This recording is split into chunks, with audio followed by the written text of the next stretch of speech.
Some more of the old heads in the WNBA who still can't seem to get with it and continue to just spread negativity across the league and also seem to never be happy about anything. A few days ago, Caitlin Clark was the target of the most ridiculous accusations ever made by WNBA players and the so-called authorities.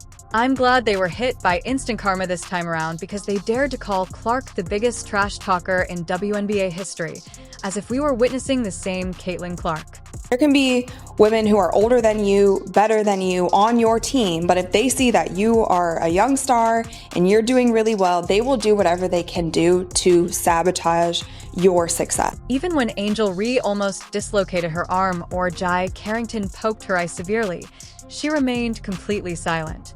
They're acting as though Clark is out here trash talking everywhere, even though she didn't even use her mouth to defend herself during all of it. This is the kind of reputation that the WNBA starts to get, because there was also a stat that came out a few weeks ago that said Caitlin Clark received 17% of the WNBA's flagrant fouls this season, and 80% of those flagrant fouls were committed by the Chicago Sky against Caitlin Clark. The entire situation was absurd, but this time Clark had the strength to stand her ground because, let's face it, if she hadn't, these individuals would have persisted in trying to fabricate the tale, apply labels, and silence her in any way they could. When Caitlin Clark came into this league, that was the free promotion for the entire league. And I'm sorry, the product has something to do with it. Caitlin Clark is the most exciting women's basketball player that we have ever seen. Caitlin Clark has bridged the gap from the hardcore basketball fans who have been watching the WNBA for years. Therefore, the entire controversy began with a shocking piece that made headlines, accusing WNBA players of calling Caitlin Clark the most absurd trash talker they had ever seen. Yet we have a player like Caitlin Clark who comes around, who shoots three-pointers further back than Steph Curry, and she's been doing it for 4 years in college. That is a product. That is a product that she brought to the WNBA that is all of a sudden exciting for many people. This claim seems like it was made out of thin air. It's a wild stretch, especially given how Caitlin Clark handles herself when things get tough on the court. Clark is the same Caitlin Clark who has made a name for herself by avoiding all that on-court chatter. I don't understand why people can't just acknowledge that. What does it hurt for you to acknowledge that this woman has changed the game, is one of the most famous athletes in the entire world, has given you free promotion that supposedly is all you needed, right? Let's examine how ridiculous this is.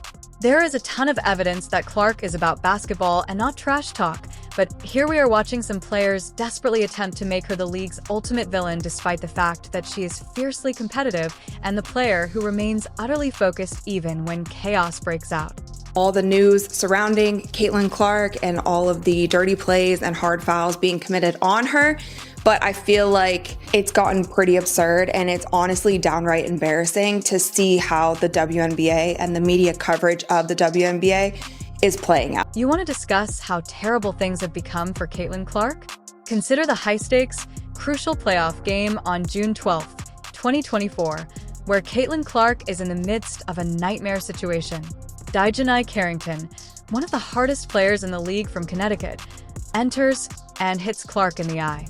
WNBA Twitter is currently crashing out over Black Eye Gate. I'm sure we've seen by now this play where Jai Carrington pokes Caitlin Clark in the eye. And after seeing this angle, so many people are saying that it was intentional, right? Jai goes up to steal the ball, and when she comes down, her hand goes like this, straight into Caitlin's eye. Do I think that this was a reckless play? Yes. Do I think that she did it with the intent to hurt Caitlin Clark? No. Do I think it should have been called a foul or a flagrant one? Yes. But what I'm having a hard time understanding is how people think that this could be premeditated in a game. Like, Jai would have to be on some next level serial killer type of agenda to be able to accurately poke Caitlin the way that she did during that play. She went for the steal, comes down like this, and she's looking away at the same time. I know this is heightened because Jai has said things on her Twitter about the fever, and she's thrown little jabs toward Caitlin, but we are overreacting on this specific play. Her and Caitlin both said that it was just a basketball play, and yes, the refs missed this call, but let's not make it anything bad. And we're not talking about a casual bump or a love tap. This was a full-on hit that left Clark seeing stars. Most players would have been sprawled out on the floor from this blow, but Clark remained in the game despite being half blind and having trouble focusing. This wasn't just any game, either. It was the culmination of a season in which Clark had sacrificed everything to get her team there, only to be hit by this cheap shot. Caitlin Clark is the reason that a lot of these new fans are watching the WNBA. And anybody saying, oh, it's the rookie class, no, it's not. It's Caitlin Clark. And the subsequent events, oh, you'll love this. Although Clark was obviously in pain and wincing, the referees looked the other way. There was no foul call, whistle, or even a second glance. It seemed as though the entire incident took place in a parallel universe where only Clark and her fans were present. As a result, she was attempting to make sense of a game that she could hardly see, and the referees pretended that she was imagining the entire situation. You would think that a blatant hit like that would at least warrant some protection, right? Clark was left to withstand it, and let's face it, she did so because that's just who she is. I was slow to make that judgment that every player in the WNBA is jealous of Caitlin Clark. But after seeing what we've been seeing over the past days, weeks, and months, I changed my mind about that. And at this point, I'm not even just embarrassed of the way that the WNBA is acting toward their new superstar who has opened so many doors for so many of these girls. And even after that, she remained silent and avoided public outbursts and protests. She continued to act in the same way that characterizes her, but her supporters find it much worse as they watch her manage these situations with grace. How come someone who is so dedicated to the game and focused keeps getting overlooked when it matters? It's frustrating, and it only makes Clark's constant disregard by those who are meant to enforce the rules more vexing. I'm also embarrassed of just us women. I know from personal experience, the better that you get, the more hate, jealousy, pettiness will come your way. And a lot of times it comes from other women being insecure in themselves. The WNBA's double standards are so obvious that they could be neon signs. Take A.A. Wilson, for instance. Last month, she was given a foul call after what appeared to be a light breeze from Nia Oiki, while Clark had half her face moved in the referee's crickets. It's unbelievable, and Clark's supporters are fed up with her risking her life only to be left hanging by officials who didn't seem to care.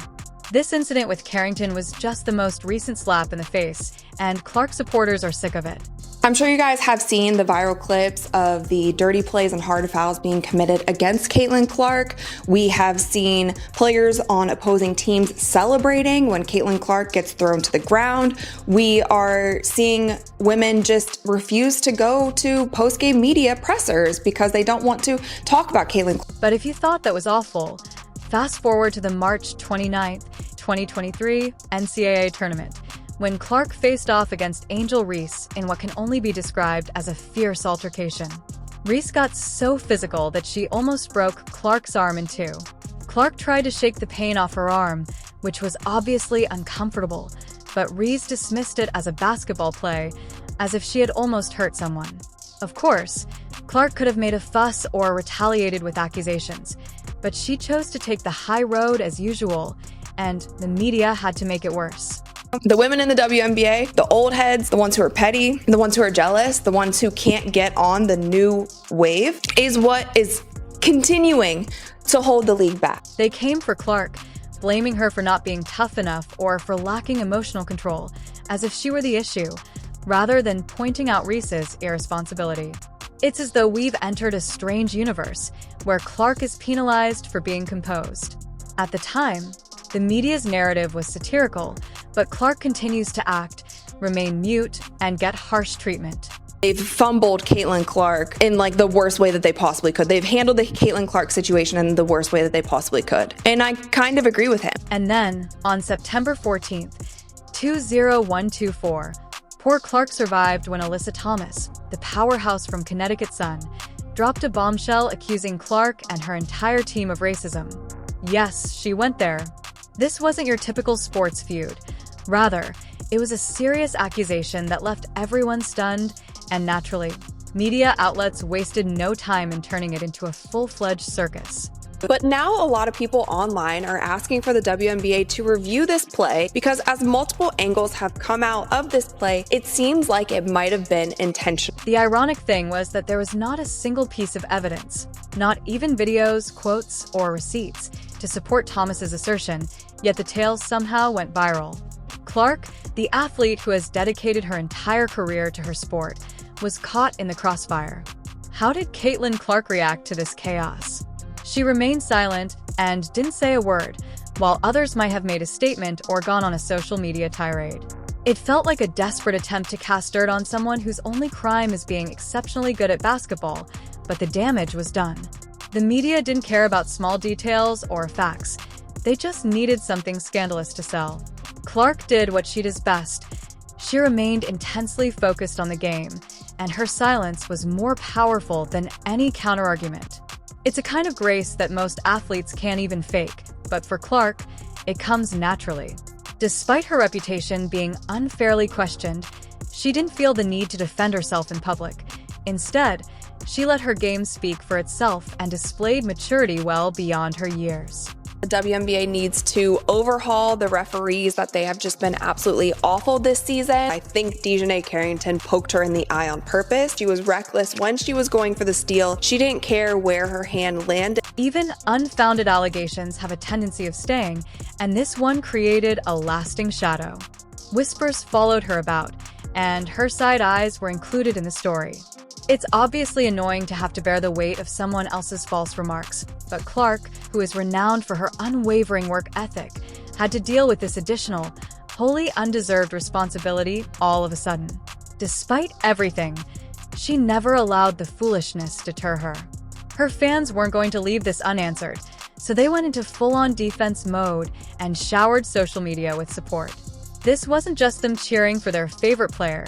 They were fighting for her integrity, calling out the absurdity of Thomas's accusation and pointing out the glaring lack of proof. It's important that we point this out. One of the things that I brought up this morning in talking about Caitlin Clark is that some of the players, you want to use the word jealousy, fine. You want to use the word envy, fine. You want to use the word resentment. We want to play with words. That's cool. It's something. And I think that some of the ladies, not all, but some of the ladies in the WNBA are missing the point. And the point is, this girl right here is a box office attraction. And if you believe that this was a singular instance, consider that Clark endured ridiculously high levels of scrutiny throughout her career, including during the March 2024 game versus the Las Vegas Aces. Any other player might have lost their composure after Kelsey Plum gave Clark a hard elbow to the ribs, but Clark took a moment to collect herself before returning to work without any drama or retaliation. It's her unwavering poise that sets her apart from the others, even though other players might have returned the blow. Clark is one of the most respected players in women's basketball because she focused on the game. So, where does this reputation as a trash talker originate? It seems like someone had to make up something to disparage her. She plays with passion, no doubt, but mouthing off to opponents isn't really her thing. Instead, her energy is directed toward creating plays rather than making pointless remarks. The evidence speaks for itself. Without a word, Clark is all about winning.